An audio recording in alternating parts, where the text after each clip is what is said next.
PM Narendra Modi ने लाल किले से यूसीसी पर बोलते हुए कहा, जो कानून धर्म के आधार पर देश को बांटते हैं, ऊंच नीच का कारण बन जाते हैं, उन कानूनों का आधुनिक समाज में कोई स्थान नहीं हो सकता। अब देश की मांग है कि देश में धर्मनिरपेक्ष नागरिक संहिता हो। पीएम नरेंद्र मोदी ने लाल किले से देश को संबोधित करते हुए समान नागरिक संहिता की वकालत की। उन्होंने भाजपा के कोर मुद्दों में से एक यूसीसी पर बात करते हुए कहा कि अब देश को इसकी जरूरत है। लेकिन यहाँ एक अलग बात यह थी कि इसका नामकरण करते हुए उन्होंने इसे सेकुलर कोड बताया। पीएम मोदी ने उच्चतम न्यायालय के आदेशों का उल्लेख किया था। इस विषय पर देश में गंभीर चर्चा की जरूरत पर बल दिया। उन्होंने कहा, देश का एक बहुत बड़ा वर्ग मानता है कि जिस नागरिक संहिता को लेकर हम लोग जी रहे हैं वह सचमुच में सांप्रदायिक और भेदभाव करने वाली संहिता है। मैं चाहता हूं कि इस पर देश में गंभीर चर्चा हो और हर कोई अपने विचार लेकर आए।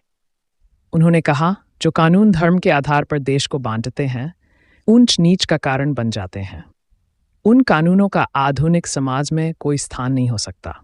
अब देश की मांग है कि देश में धर्मनिरपेक्ष नागरिक संहिता हो।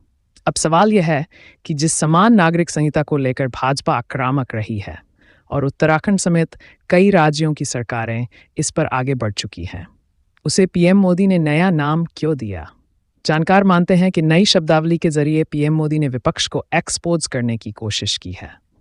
अक्सर Congress, Samajwadi party, RJD, NCP जैसे तमाम विपक्षी दल देश में सेकुलरिज्म की बात करते हैं। ऐसे में समान नागरिक संहिता को सेकुलर संहिता बताते हुए पीएम मोदी ने ही चोट करने की कोशिश की है कि सेकुलरिज्म की बात करने वाले इस पर चुप क्यों हैं। खास तौर पर सांप्रदायिकता और सेकुलरिज्म की बहस को भी उन्होंने न्यामोड़ दिया है। विपक्ष आरोप लगाता रहा है कि एक वर्ग को टारगेट करने के लिए भाजपा इस मुद्दे को उठाती रही है। ऐसे में भाजपा ने यूसीसी का नामकरण ही जब सेकुलर संहिता कर दिया है, तो फिर विपक्ष को ऐसा कहने भी मुश्किल होगी। गौरतलब है कि भाजपा के लिए 3 कोर मुद्दे हैं। पहला राम मंदिर, दूसरा आर्टिकल 370 और तीसरा समान नागरिक संहिता। भाजपा ने केंद्र में 10 साल के अपने शासन में राम मंदिर और आर्टिकल 370 के एजेंडे को पूरा कर लिया है। भले ही सुप्रीम कोर्ट के फैसले से राम मंदिर का निर्माण हो रहा है, लेकिन उसका श्रेय लेने में भाजपा पीछे नहीं हटती है। अब समान नागरिक संहिता के मसले पर भाजपा आगे बढ़ना चाहती है। उसे लगता है कि इससे एक तरफ उसका कोर वोटर लामबंद होगा, तो वहीं मुस्लिमों के रिएक्शन से ध्रुवीकरण भी होगा।